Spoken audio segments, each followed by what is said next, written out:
of life. Go out to a movie.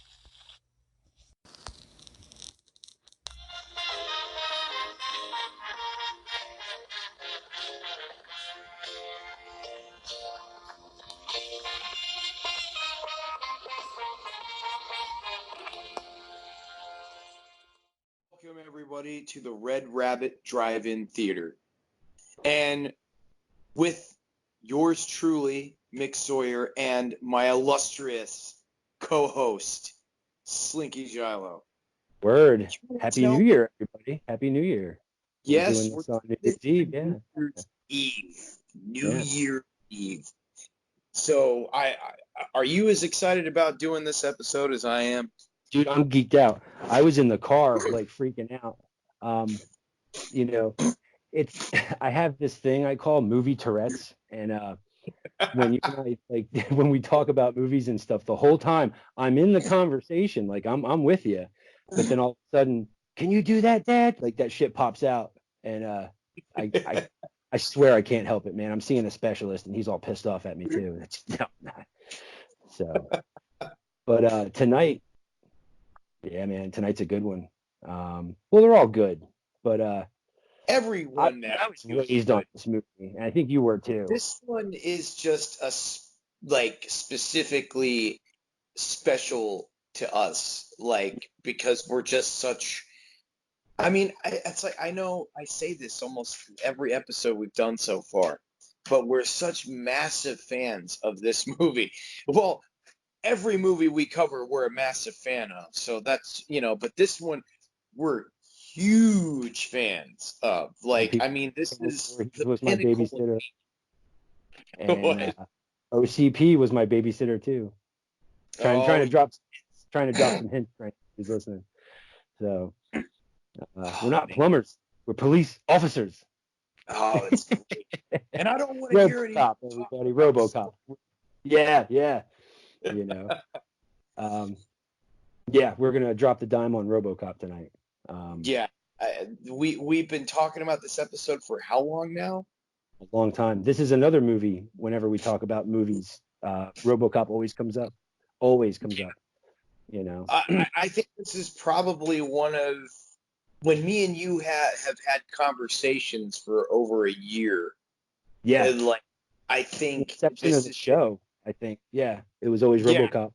We've referenced RoboCop so much. Oh yeah. Yeah, oh, yeah. Like, we're always dropping from it. Like, what I was thinking? Should I plug the new release that Arrow put out of RoboCop?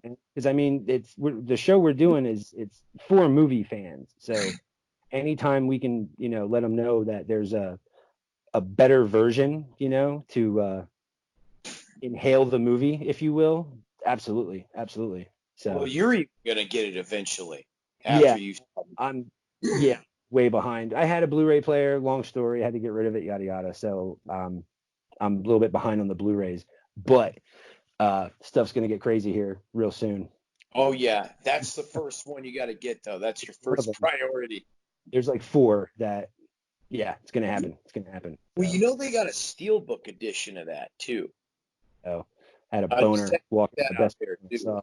It's the same thing. It comes with the same 2 discs. It just doesn't have the booklet and stuff like that. But the steelbook edition is pretty fucking sweet. I almost got that one, but I was like, no, I got to have the one with the case. Arrow, ladies and gentlemen, have put out the most definitive version of RoboCop on Blu-ray. Nice. Yeah, I was looking at it online and drooling. Yeah, I mean, I want to dissuade people from getting that bare bones version that MGM released years ago and get just the film in a trailer. Like, come on, utilize the DVD or Blu-ray. Yes. Utilize it, man. I mean, don't get me wrong. It had features on it, but it was just like, I don't know, like the case wasn't all that great. It was one of those, those covers where you can tell it was kind of repurposed. Yeah. It was slapdash together, man. Like, just to get a product out there. I think that's what they did it. much. But let's see. RoboCop, man. 1907, directed by Paul Verhoeven, correct? If I'm correct, yeah. That was correct. This and Starship Troopers are kind of on their own little thing because it's like when you watch it, it's like you're watching cable TV because he has these like commercials that he puts in the movie, and it's cool, you know. I think it was one of the first like big blockbuster films to have heavy social commentary in it. Yes, and I'll say this: aside from Star Wars, of course, you know, age, I think it was 7 or 8 when I saw this. This movie, because I didn't see Aliens until I was like 10. This was like one of the first hardcore sci-fi movies that I really fell in love with. Was RoboCop. Love RoboCop. Same here. Fantastic, man. And again, it's a comic book character that first appeared in a movie. Because this is total comic book stuff. Total. I realize we're starting to have a similar theme on this show as far as that goes. Because fantastic, you know. Yeah. Wow. See, you know, things just couldn't work out any better that way. Like I love that. About movies that I always got into was, all right, it's a visual medium. So if you're going to show something that's visual, that's an utter fantasy, have something that could not possibly take place in the real world. You know what I mean? That maybe in the future, possibly, but just the utter fantastic, you know, beyond belief kind of thing. I think RoboCop fits the bill. Saw it right after it came out. I was 7 or 8 when I saw this movie and loved it. Loved it ever since I saw it. Oh. It's another one so quotable. There's so many good lines in this movie. No, I couldn't agree more. Like, what was like when you first saw it? How did you hear about it? What were you thinking? You know, what were your memories of like the moment you heard about RoboCop or saw RoboCop? My mom. All right, there was a video store in New Jersey that we used to go and rent movies from. Mom and Pop video store called Video Vision. Rest in peace, Video Vision.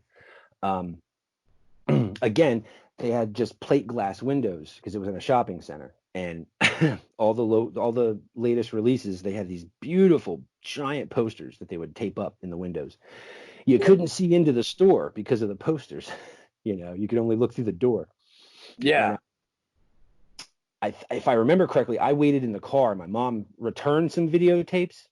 I have to return some videotapes. Nice. She came right back out, and she had like 2 movies, and she always rented one for her and one for me. And she got in the car and she handed me the movies, and she's like, "Here, I got your RoboCop," and I'm like, "RoboCop." And as we pulled away, she pointed, and there was the poster next to the door. And it's him getting out of the car, that gorgeous poster of RoboCop. And my jaw was hanging open all the way till we got home. So we got home, you know, because I'm looking at it, like, you know, I was into Transformers and all that stuff. So we're, you know, I couldn't get home fast enough, dude. I could not get home fast enough. I didn't know what the movie was about. I had no clue. Store. That's how poster. I want to get home and pop this into my VHS, you know.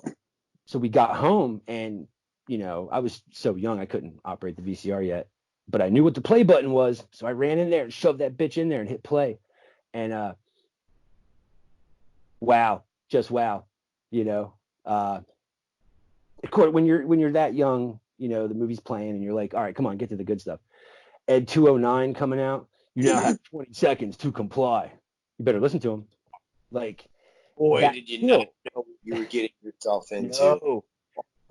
Once that first kill happens, that Ed 209 just decimates that guy in the boardroom, it's like that's the top of the roller coaster. And then it's just a fucking ride after that, RoboCop, especially when you're a kid. When you see that movie as a kid, you're the whole time your mouth's hanging open, your eyes are the size of saucers.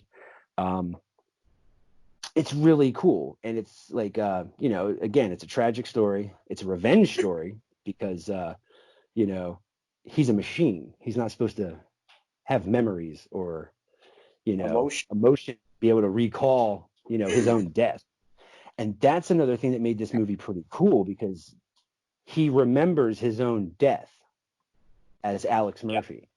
And yeah, there's a lot of cool shit about this movie, man. Like the stop motion is really well done in the movie. I mean, you can tell it's stop motion, but it has that charm. It has that charm. Yeah, I was gonna say there's never gonna be a day where I'm gonna be like, oh, that's kind of dated. I'm never gonna say that. No. You know.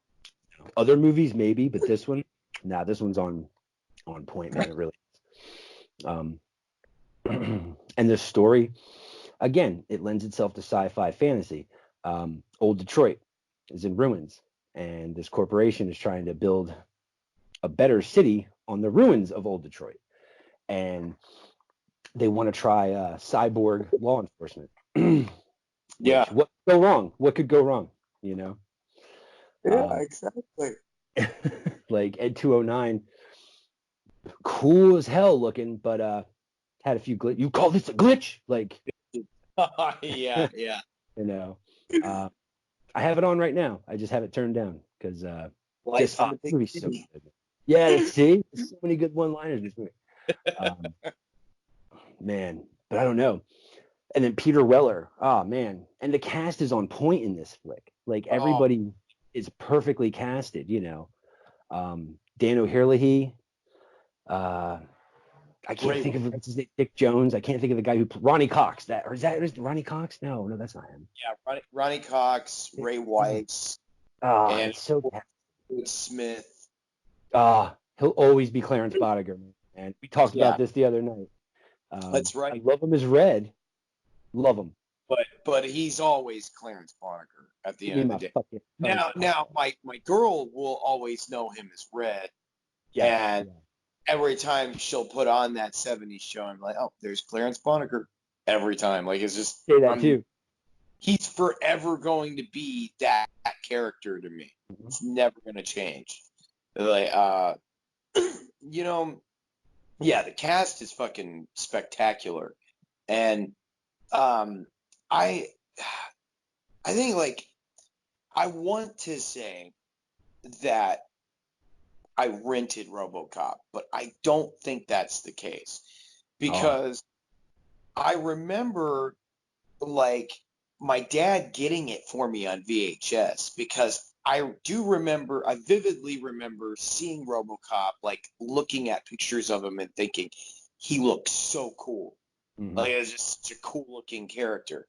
And I can remember the VHS sitting on top of my VHS player, like in the box, in the blue VHS box that it was in. Yeah.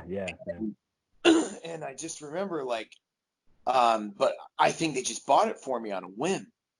Like, yeah, well, you like Terminator, you should like RoboCop, you know? Yeah, it falls in that same category. Yeah, science fiction. Yeah.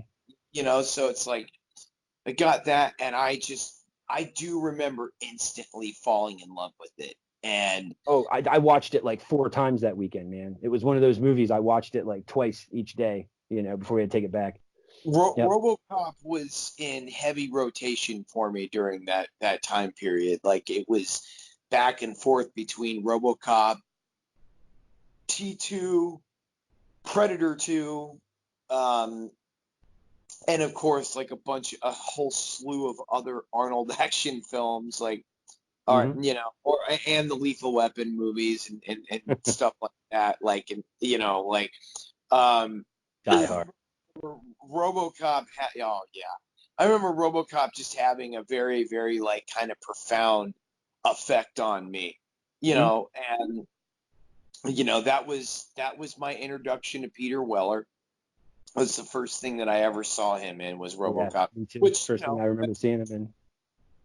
You know, and he's good because he acts that real cold robot when he's in the suit. Like, he plays it really well. Like, you know, Peter Weller's another one.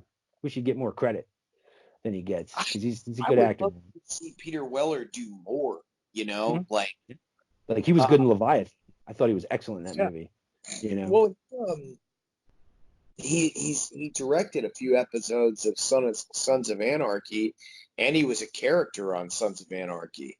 And also he was in one of the new Star Wars movies too. I mean, Star Trek movies, yeah. Um, I'm happy when I saw him. I said, "Oh, it's Alex Murphy." Anyway, yeah. let's. All right. Here's the. All right. One thing I wanted to ask you about this: when Alex Murphy gets killed, what did that? Was that like a shocking scene to you? Because it Oh, was dude, the I violence in this movie is almost over the top. Where I it's was not expecting it to be as violent as it was, and it's weird because I saw oh my, I was about to say Total RoboCop. ooh, I saw Total Recall before it, which is also a Paul Verhoeven film, and I love that that's a movie. pretty fucking Yeah, violent movie too. yeah, it is. But The you know, squibs they use in that movie are so like violent when they explode. Like it's I don't think anything could have prepared you for the violence. No, I want to say I think RoboCop was the first movie I ever saw someone get totally destroyed by gunfire. Yeah. Like he loses an arm. Clarence blows his hand off. Like as a kid, it was holy shit. Like Yeah. Yeah. I mean, it them was GI definitely. Joes shooting lasers at each other. Oh And my God. Yeah. Like, then he um, punches Ann. The black guy punches Ann off the top rail of a thing. So it's like, damn, he just snuffed her.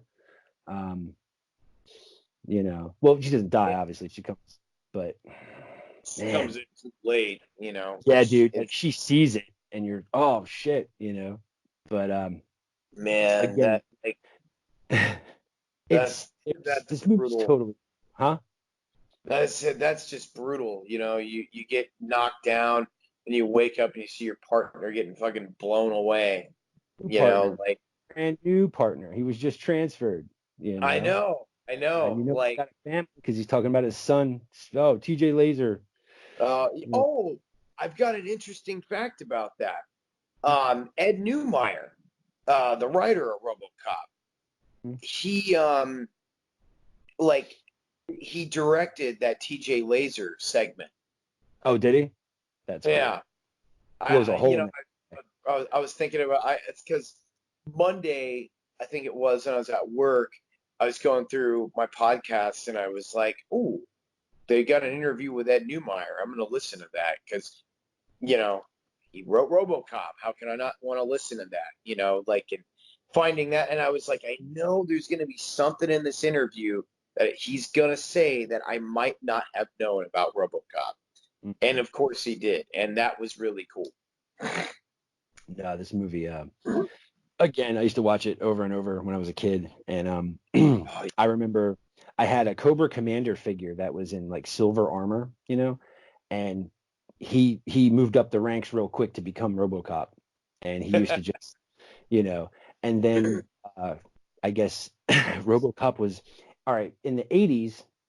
If an action movie did very well, 9 times out of 10 they would make a fucking cartoon about it, and they would make toys because Rambo had a cartoon, and I remember Rambo had action figures. Yep. It wasn't until after Rambo 2 came out, though. It wasn't First Blood, because I would have loved a First Blood action figure. Um, that's another movie we're gonna do because I fucking love Yes. First Blood. Oh, so good. Stallone should have won an Oscar for that speech. I don't care what it says. I agree. I agree. Call me baby killer and shit. Ah, should have won an Oscar. Should have won an Oscar. But yeah, in the 80s, if you had an action film that did good, you would probably get a cartoon and figures would be licensed. And RoboCop was one of them. RoboCop and the Ultra Police had a Oh, show. And I remember when they introduced the toys, I did extra chores that week and took the trash out twice, didn't and couldn't get my hands on that figure quick enough. Finally got him. And boy, oh boy, RoboCop, he was arresting all of my action figures, dude. Like Han Solo got jailed for being a smuggler. Like it was, um, but it was that just, sucks. I missed that boat. Like I never had a RoboCop action figure. well, just I'm a couple years older than you, so it's Oh, that's true. Yeah. they came out in like '88, I think, Yeah. '89. So, but I only had two of them, man. I had one of the bad guys were called the Headhunters, and they had motorcycles and stuff. I had the car, but I never got the glow in the dark one. That's the one I wanted. That's cool. Yeah, but That's and then super cool. RoboCop, man, he's a big part of pop culture now. Like they still make toys and stuff Oh, from it. And absolutely. but all right, let's see. Getting into the film here. Um, the thing, all right, after Alex Murphy's murdered, and they figure, all right, there's enough of him left that they can utilize his brain into this, robotic officer program they have.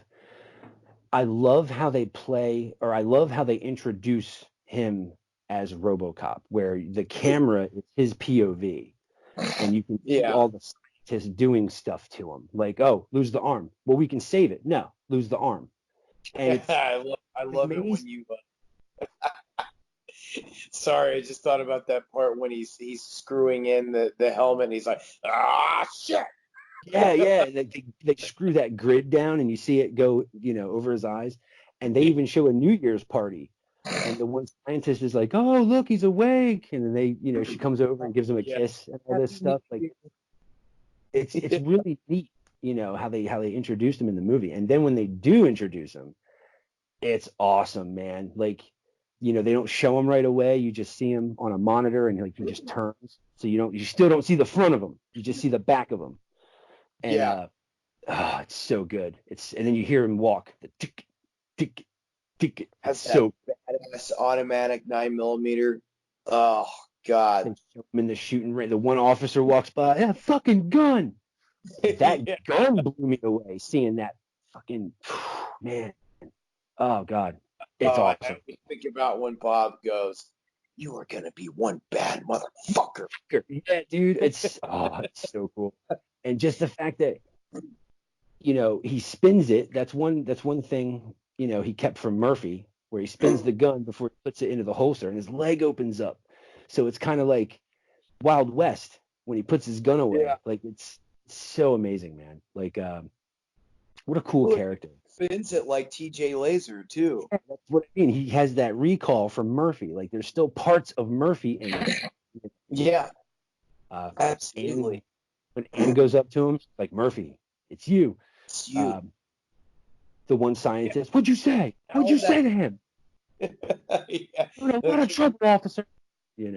I wonder if the listeners can tell if we've seen this movie. I'm telling you, dude, I was OCP babysat me in the 80s, man. Like, I was a product of OCP and Cyberdyne Systems. So Jones was cooking me macaroni and cheese, man, putting hot dogs in it.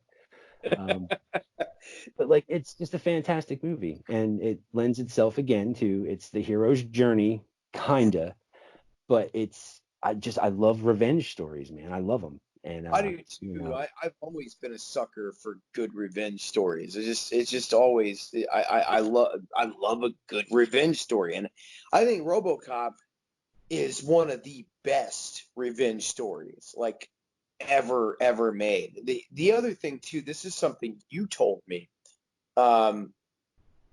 but that episode that episode of with Ed Newmeyer that I listened to, he'd said to Paul Verhoeven, he was talking about like how it was on set, and he said that was one of the most contentious, just chaotic sets that he's ever been on. Like, and Paul Verhoeven was very, very confrontational.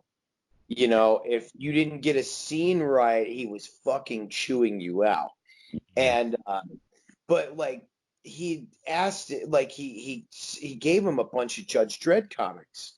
Yes, I was going to mention that. Go ahead. Yeah. Like, and he came back to him and said, "Okay, I understand what we need to do now." Yes, Because that's right. at first, I guess evidently Paul Verhoeven didn't completely get what the vision was of the film. Well, I think he spoke like broken English at this time. Like he wasn't very, I'm not sure where he's from, but yeah. Apparently a pretty tough guy too. Like He's in like the James Cameron school of filmmaking where it has to be perfect, which I get it. I get it, man. I totally get it. So James Cameron, Stanley Kubrick school, because they all kind of know like being really intense. Remember, they have a vision. They have a way it looks in their head. So, even if it's somebody else's vision, they want to make sure that they produce that as well as they possibly can. Mhm. And You can break I just every thought, bone in your arm. Sorry. The Tourette's. I just, The I Tourette's. just, I always thought it was cool that, that little piece of tidbit was in there, and I'm like, oh, like it's definitely true because it's also in the did you know section on IMDb Mhm. too about So, Judge Dredd being an inspiration for RoboCop. and what's funny is this is the second film that we touched on where Sam Raimi wanted to do a shadow film, but he couldn't because of, red tape and whatever.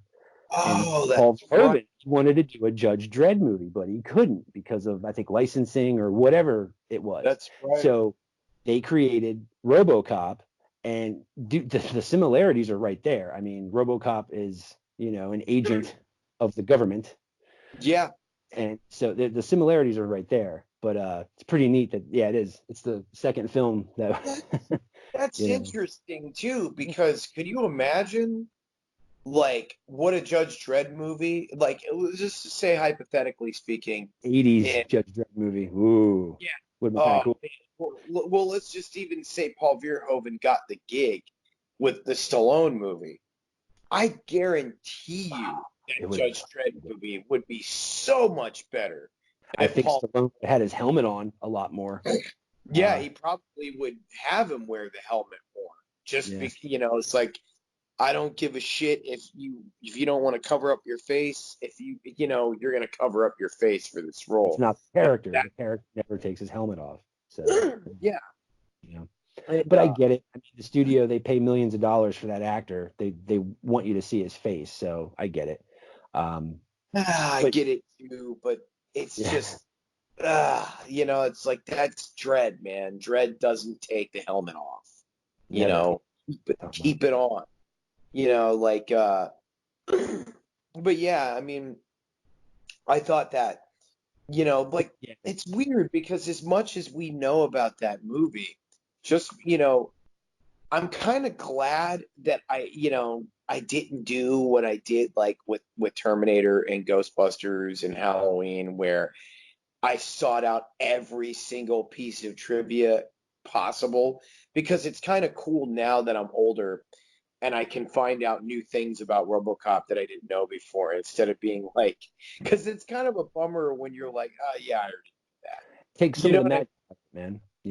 Um, Exactly. because Exactly. I'm 39, I'm almost 40, Jesus, and there's not a lot of movies that, especially with the introduction of DVDs, because most of them, not all, but most have the behind the scenes stuff, so you get to see how it's done. So I think with the information age, it took a lot of the magic away from movie making. Oh yeah. So there's not a, I mean, Star Wars, as much as I know about Star Wars, because I'm a Star Wars nerd, fuck, am I a Star Wars nerd? But that's one of the few movies that I put on and I feel like a kid when I'm watching it.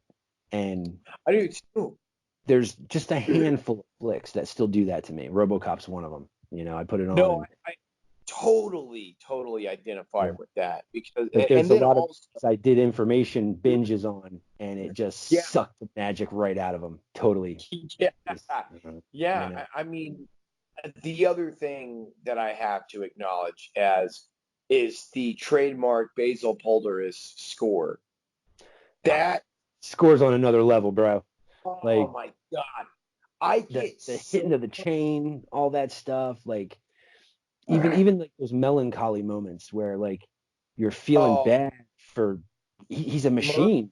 There's yeah, no going back now. He's yeah, exactly. And also you're, seeing, memories of him and his wife and stuff like that. And he's walking yeah. through their own house and it's, Well, when you he's know, in the chair and those he gets those memories of him being killed, and then he just gets up and takes off, and the scientists are like, "What the hell? What's going on?" They don't even know what's happening, and there's that scene where he's walking through his old house, and like it's like a gut punch, and they have yeah, the realtors are on televisions in the house, and he's remembering his son, he's remembering his wife, and he just hauls off and punches that last television. And yeah, sucks, man. You feel bad for yeah, dude. it Like, is, man. And like, I remember in that scene, it kept showing the wife saying like, I really need to tell you something, and Just drops the L bomb on him. yeah, the L bomb. No, that's what I call it. It's a powerful word. It's a powerful word. It is. That It is. fucking gun. Oh But like, God. Yeah, I mean, and the other thing though is like I mean I've listened to the score at work, like the full thing. Like I've worked out to the RoboCop theme. Like there's just some kind of energy I get from that theme when I listen to it, and I get like this little grin on my face, like an idiot, like, yeah, I don't know. It's there's a like, few scores that do that where it's like, all right, the thing. As much as I love that score because it's beautiful, it's hard. It's not really one you can listen to without the film. You see what I'm well, saying? Like with me yeah, when I'm I mean, drawing. no, that's true, and it's not one where it connects with you, but it doesn't. It connects with you on a different level. Like Yeah, the yeah. RoboCop theme is one of those themes that connect with you a lot, like Darkman, Yes. where when you're saying like you feel like a kid again, that's a perfect way to describe it because you It's like a know time machine, you know? yeah, and also you think about how as you were a kid you were like, man, I wish I was RoboCop, Dead or alive, without come with me. realizing without realizing the ramifications of all that then, but like Mhm. just because RoboCop is so cool, man, like, and he's just such a great character, and not to mention the fact you've got a solid score, and Mhm. then you have a great surrounding cast too. Mhm. Yeah. That's why it stinks when they say, oh, directed by, and they give the credit to one person. I understand there's credits in film, but like, dude, it took an army of people to bring that together. Like, No, it's, it's true. you know, I It's mean, as true. much as, yeah, as much respect as I have for directors, I think they're given a There's a little bit lot more of credit. moving parts in Yeah. a film, like, It's just the and actors, they have to sell it for one. You have to believe yeah, it, for you know. sure. I mean, Um, RoboCop is one of those movies again, which might we might sound like a broken record, but like there's Drop it. not there's It's not a it's good. performance. There's not a weak performance. Like there's not one single weak link in that film. I cannot think of one actor. Everybody's solid in the movie, you Yeah. know. And one thing after the scientists, put them together and they unveil them, the series of events that he, intervenes that night, that one night they show him going on patrol.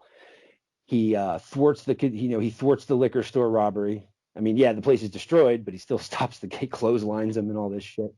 Uh, that girl who's gonna get mugged and raped in the alley. That one stuck with me for a long time because it's like he shot that guy in the dick through her skirt. I think that was the first. I I I know that I might have said this about True Romance, but I saw RoboCop before True Romance, Yeah, me and I too. think Yeah. that it's the first movie that I saw somebody get shot in the dick in. Maybe And was mine. Messed me up. Yeah. yeah, Man, you because have suffered an emotional shock. Like there's a it's rape crazy. crisis. Yeah, I'll Yeah. notify a rape crisis center. It's insane, man. That movie. He's gonna kill her. He's gonna kill her, man. No, no, he's not.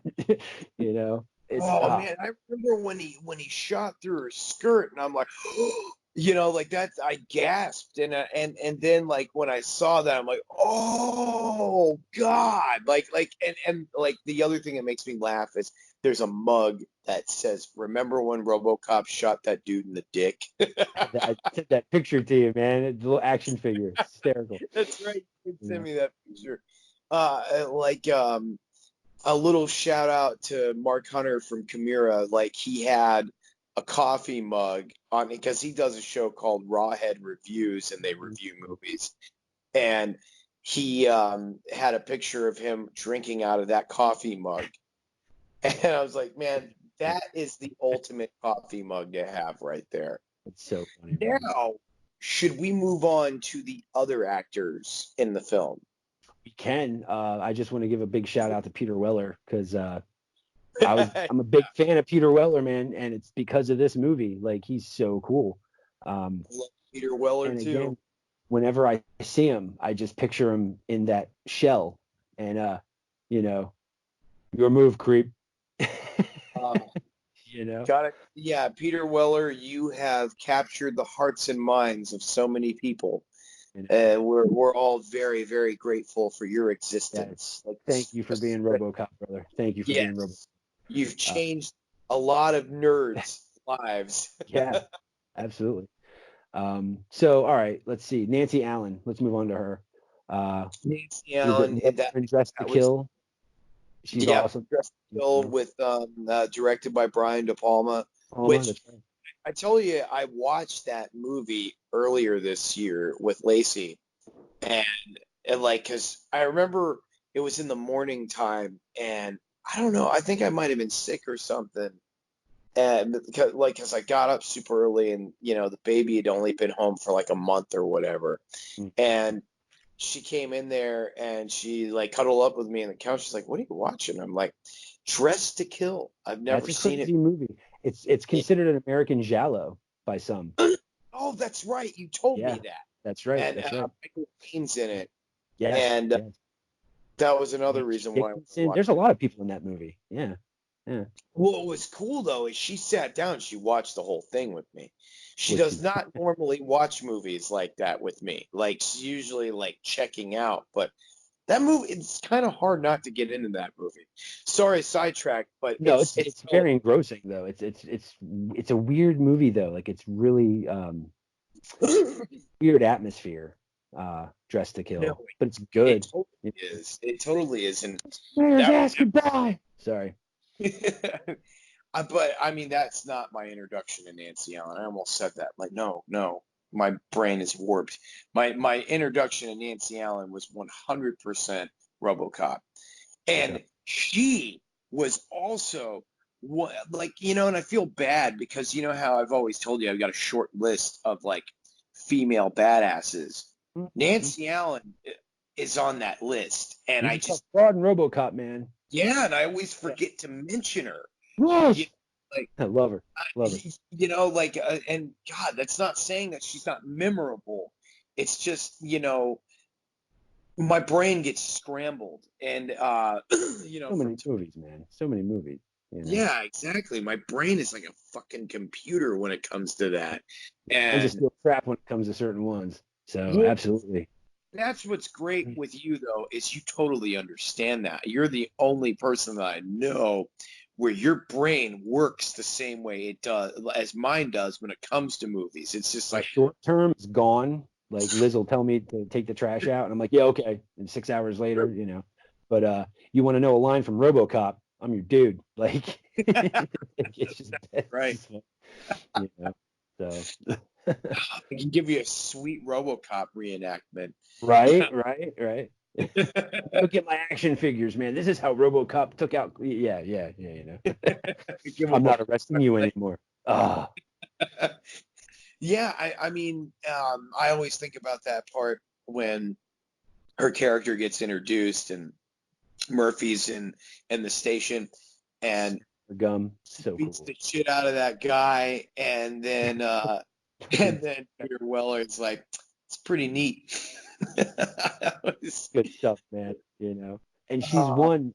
She can pull off the short hair. I'll say that because yeah, it's just she can. that real cute face, you know. So she can pull off the short hair. Yeah, Um, actually, I'll drive. I like to drive when I'm breaking in a new partner. yeah, it's awesome. Kerwood Smith. Kerwood Smith. Oh, yes. What haven't we? Well, nobody's heard us say it, so what's there to not? Yeah, he's one of those guys. It's like I'll throw him up there with Jack Nicholson in Batman. When he's Yeah. on screen, you don't know what he's gonna do next. So to me, he's one of those characters where it's like he's so bad, he's so like devilishly bad that you kind of want to see what he's gonna do next because he is charismatic in the film, like as a Oh my bad. God, yeah. Like, I You know, never understood why Kurtwood Smith's career didn't go in this upward trajectory where he should have been co-star. Like, you've seen him in a lot of other big movies, He's but he one of had those small guys where you don't know his name, but you see him in everything, you know. But yeah, he's like been a household name, man. Definitely.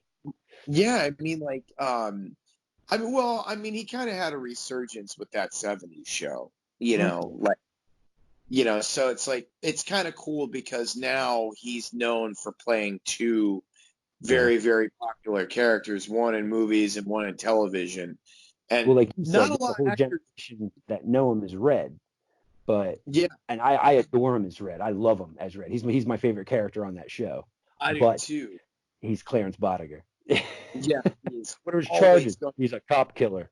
Like, And oh, give me my fucking phone phone call. call. He spits on his paperwork and shit. Oh, he's so good, man. He's so good in this movie.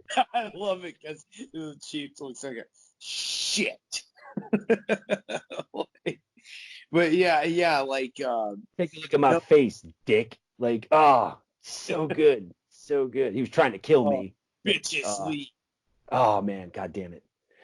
Well, I mean, in case you haven't heard us say it earlier, I think we did say it earlier, but um, Kurtwood Smith will forever be cemented in history in our brains as Clarence Bonneker. Clarence Bodiger. Yeah. My girl knows him as Red. We know him as Clarence Bonneker. That's I remember just the first time I watched that 70s show with it doesn't matter. And I said out loud when I saw him, I said, fucking Clarence Bodiger. And the person I was with yeah. was like, who? And I'm like, RoboCop, damn it. And you know, Clarence settled down, had a family. Okay. Like, you know. Well, and it was it was what was it? It was interesting because with Clarence, like with that character, well, just with Kurtwood Smith, you would see. Like, I remember the other thing that I saw him pop up in was Under Siege, and he was one of the colonels, and I just remember being like, "Oh shit, it's Clarence Bonneker," He's you gonna be know? running the show in a few minutes. Yeah, yeah, you know. Yeah, like, um, but yeah, I mean, I never understood, like, I'll still never understand why he didn't skyrocket. He played one of the most memorablest villains of the 1980s, and on top of it, he's one of those few actors, which also is interesting because Larry Drake is another person that has played two very popular characters, one from a TV series and one from a movie. They can turn it on, and that's a sign of a good actor, man. Like that's why Yeah, I have no love for Nicolas. I hate Nicolas Cage because he can't turn it on. There's no on switch. It's always Nicolas Cage. What's cool, like you said, it's cool you mentioned Larry Drake. Is Larry Drake very unassuming when you like hear him in an interview or something like that? But then in Darkman, he's such a motherfucker. And then same with Kurtwood Smith. Like in an interview, I've seen him in interviews and stuff. He's a nice guy. Like he's not, you know, he probably waters his garden and shit. But then in yeah. this, he can like turn it on where he's just so goddamn despicable. Like you want to reach through the screen and shake him, you know. Um, He belong him and Larry Drake belong to the school of Lance Henriksen. yes, You, yeah. you know, actors like that where they're these incredible character actors, and you Yeah. like Matt Frewer and people like Yeah, that. he's another one. Max Headroom, that's right. You know, Jeff Fahey. You know, like they all kind of like belong to that class Well, of even Alan Rickman, rest in peace, Hans Gruber. yes. He's another one. He's such a nice guy, but then as the sheriff of Nottingham, he makes being a bad guy look so much fun and so I just know, I know. you know, yeah, It's true. Like, and like it makes you want that. Like, I mean, you know, of course, me having a little bit of an acting background, you know, like mix an actor, kids, mix an actor. I'm an actor. Yes, I'm an actor. I'm all, He's yeah. good. You do the same thing. Like you're real personable and shit right now, but in that fucking movie, dude, I want to reach through the screen and punch you in the face. Like you're such a you can act like such a dickhead in that role, and it's really good, man. It's really good. So bravo, hats off to you. Thank you. Yeah. You want to tell them what movies you're mentioning? Well, I mean, there's the Creekers trilogy, which Yeah. what is it? It's Rock Bottom Creek, Creek County, and Yep. Creekers. Yep. I've seen them all, and you are a motherfucker in the movies.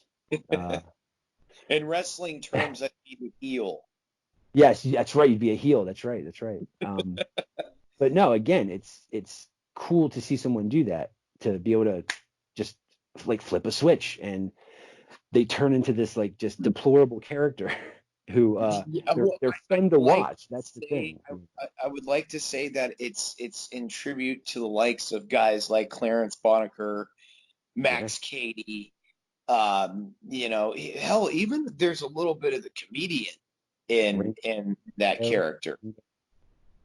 Like characters it, Ringo. Yeah. Johnny Ringo. Johnny Ringo. Is that my cue? No. But yeah, again, if you want, we can touch on that.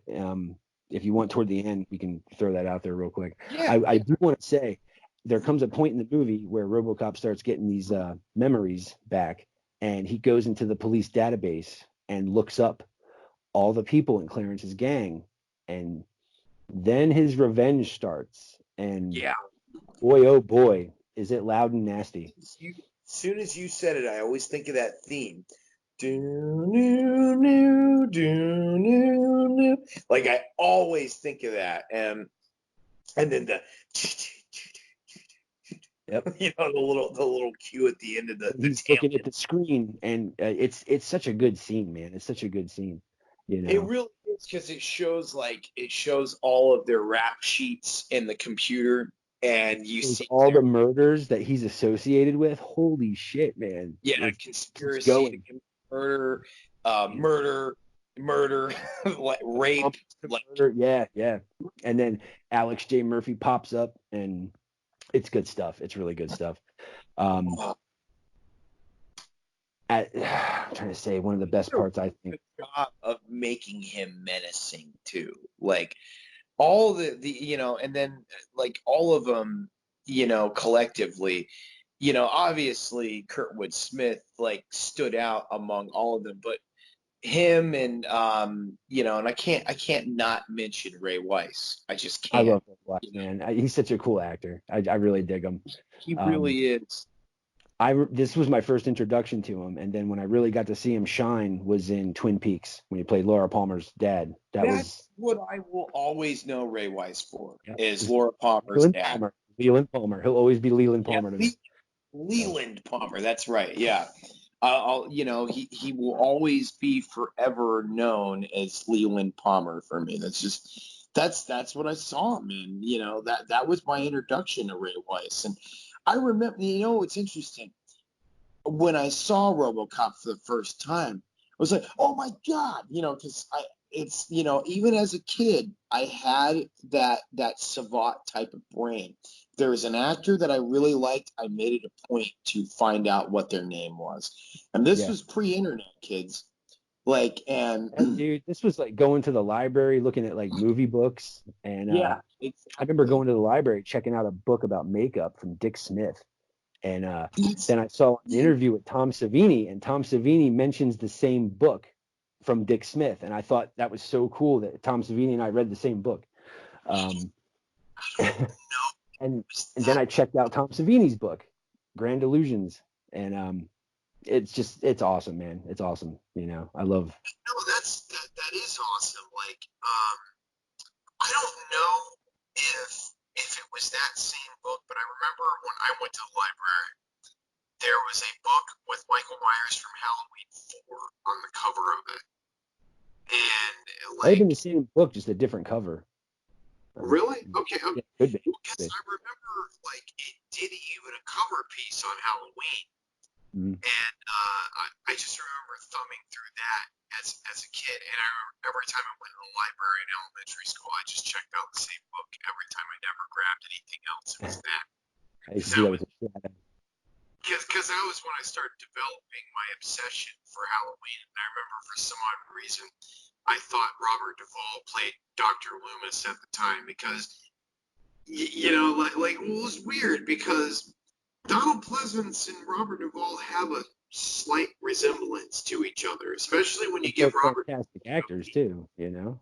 Yeah, well, and they were both in THX together. If you would have told me that back then, it would have blew my fucking mind. Like, Yeah. oh my god. You can tell we're movie fans because we're aware of THX 1141. Yeah, I think that's exactly. it. 1140. I think that's the number. I I've think seen it so. George twice. Lucas' first film. Yeah, like They have the which police have the silver faces and stuff. That movie's a trip, man. When you watch that. isn't it crazy though that you Yeah. say Donald Pleasance has worked with George Lucas as well? Blowfield, man, gets around. Yeah, absolutely. All right, so we're at what the 50 minute mark here. So let's see. Okay. I don't know. I just want to say the one liners in this movie are on par with Darkman. Almost every Oh, the script is a one liner that you can blurt out. Uh, to another RoboCop fan, they'll know exactly what you're talking about. You know. Let's see. I want to say the end of the movie is insane, where you know shit starts going bad for Clarence and his fellas. Um, and it's to the point where you start to think he might be outnumbered, man, because they got those crazy guns. Dick Jones let him into the arsenal, so oh they yeah, have 50 free cal. reign. Yeah, the 50 cal gun. Whew, man, um, when they go to the steel factory and he's all messed up, and she brings him baby food, um, and you think he's going to eat it, and he doesn't. He uses it at target practice, and I don't know. She brings him that drill. He drills those giant bolts out of his head. He pops that bucket Okay, off. yeah. And it's cool to see him because you're like, there's Murphy. There's Murphy. Yep. Like, his face is all still there. Um, the fight with Ed 209 in OCP headquarters, that's crazy. So great. Yeah, then he goes to arrest Dick Jones and he can't because that's one of the what is it? One of A great scene. I yeah, love that one of his scene. objectives that they keep hidden. You don't know what objective number 2 or 3 is, and Yeah. that's when you see it. He cannot go against or whatever an OCP officer or I'm director, not whatever. um I thought, man, he fucked Dick Jones. I mean, not Dick Jones. He fucked Clarence Boddicker up in How that many scene. He plate threw glass him, windows did he throw him through? Like 4 or 5? I think, like 3 or 4 I at worked least. through Dick Jones. Psh, so good. Dick Jones owns the cops. Dick Jones owns OCP. Oh, that's so great. Oh man, it's awesome. And then shouldn't we move forward to Ronnie Cox? Oh, you hate and another great actor to where you hate him in this movie. He's such a slime ball. You know what I mean? Oh, But he just plays it up. And Miguel, I can never remember his yeah, name. we're going to touch on Miguel Ferrer, too. Yeah, Absolutely. he's so good in this movie, man. He really is. I mean, like, because we've done Peter Weller, Kurtwood Smith, and Nancy Allen. Yeah. We definitely, we talked about Ray Weiss already, which, you would have thought we would have talked about Ronnie Cox before Ray Weiss, but whatever, like, um, but yeah, I mean, yeah, dude, Ronnie Cox, uh, other also known for playing the police chief in the Beverly Hills Cop Oh film, yeah, that's or at right. least the first two, and also people from would also know him from Deliverance. Um, like, which I think Deliverance came out about 10 years before RoboCop did. I'm pretty Deliverance sure. came out, I want to say 73 or 74. I have to look it up. That's another one I haven't seen in a while. Yeah, 15 years, because Ronnie Cox was really young in that movie and he did Yeah. not have gray hair. No, he's the guy that does the dueling banjos with the inbred kid. Yep, He's the one that that's plays the right. guitar. And I like Deliverance because Burt Reynolds is such a man's man, but he gets that leg broken boy and he's a little whiny bitch. Like, you Yeah. know, no, that's another solid movie. It's fucked up, but it's a solid movie. Oh, Um, yeah. It makes you not want to go camping ever again. Sean, Ned Beatty. Yeah, you know. Man, yeah, like yeah, and I remember, But but no, yeah, Ronnie Cox. What is it? dude, Well, no, it's all good. Rabbit trailing off. yeah, that's true. When he sends Clarence to go kill Miguel, it's awesome, but it's like it's fucked up because he has a little CD that he burns just for him to play, just to fucking twist the knife before he gets killed. Like, whoa, what a dickhead, what an asshole. You Really good insulted stuff. me, and you insulted this company with that bastard creation of yours. Oh my god, it's so good, so good. God, it's so great, especially there in the bathroom, and he says, "But there was always respect." And Oh man, it's such a good line. you know, you just fucked with the wrong guy. Oh, it's so great. So good, man. And He's a great character, man. Like it's not a weak performance in the movie at all. No, Even absolutely the old man, not. Dan O'Hurley, he's, and he has one of the best Dan. lines in the movie at the end where he's like, "Nice shooting, son. What's your name?" Like, that's awesome that he says that, dude. Like, that's so great. I love that. I love that. Like, yeah, Dan O'Leary, Miguel Ferrer. I mean, come on, like he's got some. That's another thing about this movie. Almost everybody in this movie has some kind of memorable line, Absolutely. or liner. Like I always think about like in the beginning with Bob Hargrove's character when that glitch happens with You call this Kenny, a glitch? So good. and when he goes, "That's too bad about Kenny, huh? Life in the big Like the city." big city. Ah, it's terrible. What a dickhead thing to say, but like it's so How good. apathetic could you be? Like all the Like, dirty, shitty characters are so dirty and shitty. Like none of them kind of, but they they're either likable. I don't get it. exactly. Like I am not supposed to like Bob Hargrove at all. I'm supposed to be like, I want this guy to die. And when he did die, I'm like, no, because I think you have an attachment to Bob Hargrove because he was the developer of the RoboCop system.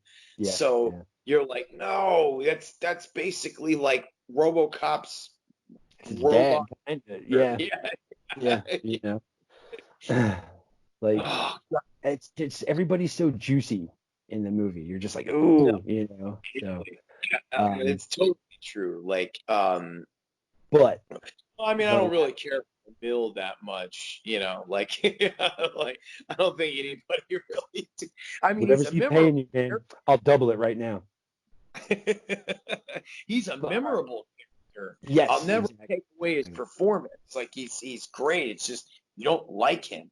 Like especially like even though it does always make me laugh with the guy in the gas station booth, and he was like, "What you reading there?" Got a college See you boy? a college boy? It's like, you think you can outsmart a bullet? Bullet? Yeah, Huh? dude. I said, you think you can outsmart a bullet? I'm talking to you. And That's like so RoboCop trashes that guy. That dude gets well, fucked up twice. Pretty good in the movie, man. Like his death, yeah, obviously, where he's like well, melting in front of you. yeah, brutal. Like I think Emil's death wins the most like the I most think so. brutalest death. Well, because all Yeah, right, he got hit into toxic waste. He drove his car into toxic waste, and then right, if I remember that correctly, yeah, he drove his car. I think yeah, so. So he's done, dude. He's done. He's melting. Like his fucking skin is melting off his fucking body and shit. And when they hit him with the car, just he just disintegrates, man. Like it's like yeah, chunky oatmeal. It's gross. yeah. Like put that fucking guy out of his misery. And he's smoking. That's a nice little touch they added when he's walking. You can Oh, see the smoke coming off of him. Yeah. yeah, Um, that's right. Yeah, that the was effects cool are too. great in the movie. I want to touch on the end of the movie where Dan O'Hurley says, "Oh, nice shooting, son. What's your name?" RoboCop says Murphy. Yes, like that. I don't think the movie could have ended better on like a better, I you don't know. think so either. And then of course the amazing Basil Polderus theme again plays at March. the Yeah. end. So good. You know, it's one of those scores that get you pumped when you hear it. It's like it's good stuff. Yeah, I always get pumped every time I hear it. But I want to say, because where we at 1 hour mark, so 5 or 6 minutes left. I want to touch on the fact that I think between you and I, RoboCop has a special place in our hearts on just the simple fact that all right, I grew up in New Jersey. You grew up in Florida until I ended up moving down here. What's funny is I had a cat. Yeah. And I remember we got this cat right around the time we saw RoboCop, and my mom was like, "What do you want to name the cat?" And I'm 8 years old, so I'm like, RoboCat, RoboCop, RoboCat," and she's like, Yeah. What's RoboCop's name?" And I'm like, "Murphy, Alex Murphy." And she's like, "Let's name the cat Murphy." So we had a cat named Murphy. That's so And awesome. he was cool, man. He was cool. He's a cool cat. So if you want to tell him your half of that story. Well, I didn't know each other. We only met like a year ago, man. So yeah, and you wouldn't think that we met a year ago the way not at all. Like I'm well, okay. So the interesting thing about that was too, I was thinking about this morning on my way to work, and I was thinking about like, man, that was the only cat I ever really truly bonded with too. And it was a stray cat.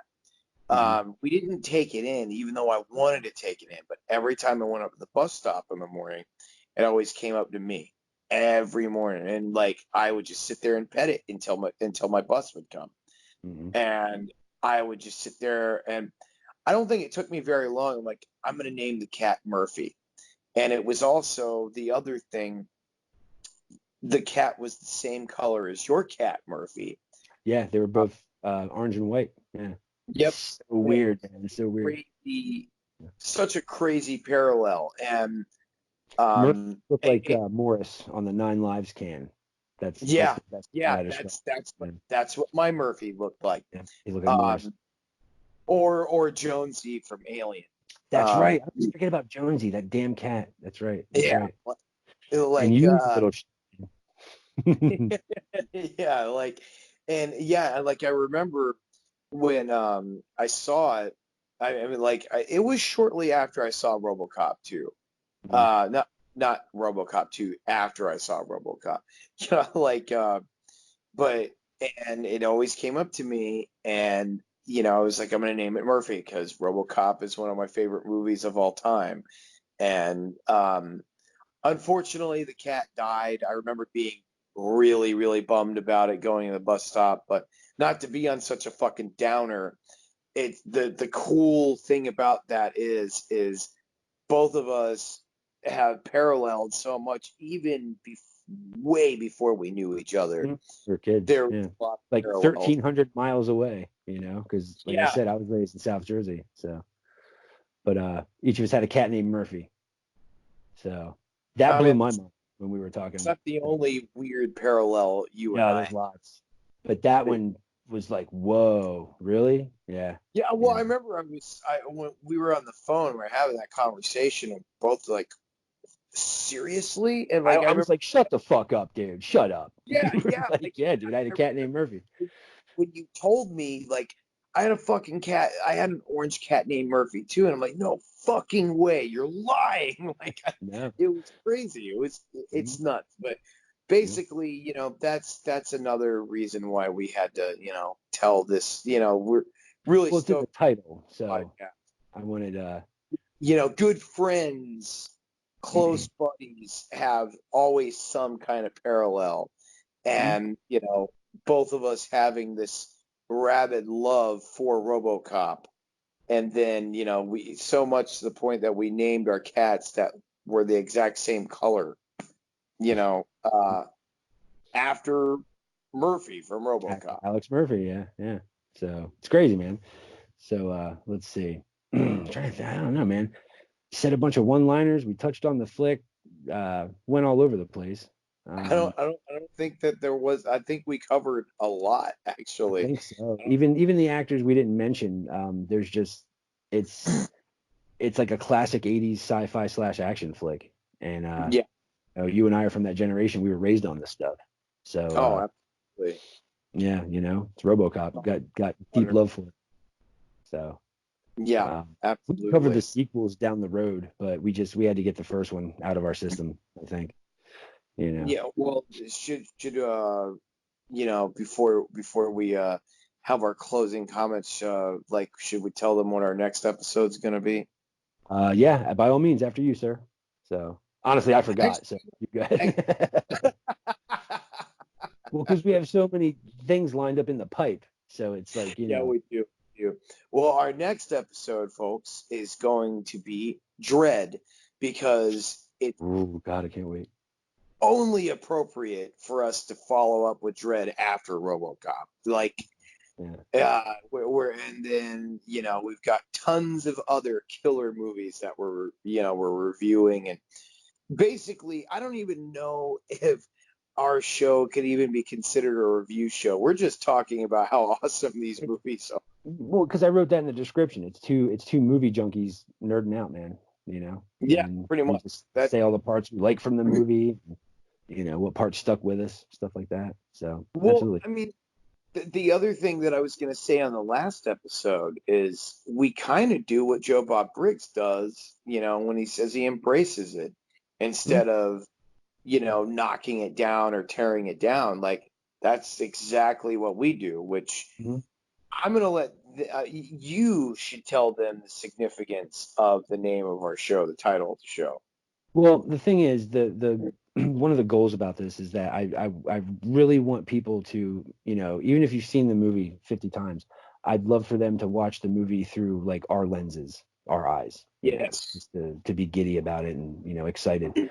Um, we named the show, well, Liz actually came up with the show name, Yeah, our producer. The Red Rabbit, because we both have a deep love for the original Halloween.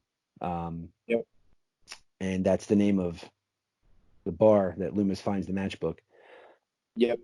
And then the drive-in, because of Joe Bob, Yeah, So we're Matt Joe Bob Briggs that's Joe fans. Bob. So I love Joe Bob Briggs, man. I grew up on Joe Bob. I used to watch him on Showtime, before Man. before he took I over Monster. on TNT with Monster Vision. Like one day we hope to be the next Joe Bob Briggs. Well, But there'll never that's be too another Joe Bob, but I just, I hope people are well like, wow, those guys really know those movies, to have that same kind of impact that he did, because for us, Joe Bob is just The he's at national all like should be recognized as such. absolutely. So He's our Peter Vincent. yes, there you go. There you go. There you go. Oh, Fright Night. We have to do that one too. You have to Oh, have faith we for should that do. to work, Mr. Vincent. I love that movie. We've got some cool episodes coming up, man. We're doing Dread, and then after that, I believe we are going to do Predator 2. It's another good one. It's Yeah. either Predator 2 or Silver Bullet.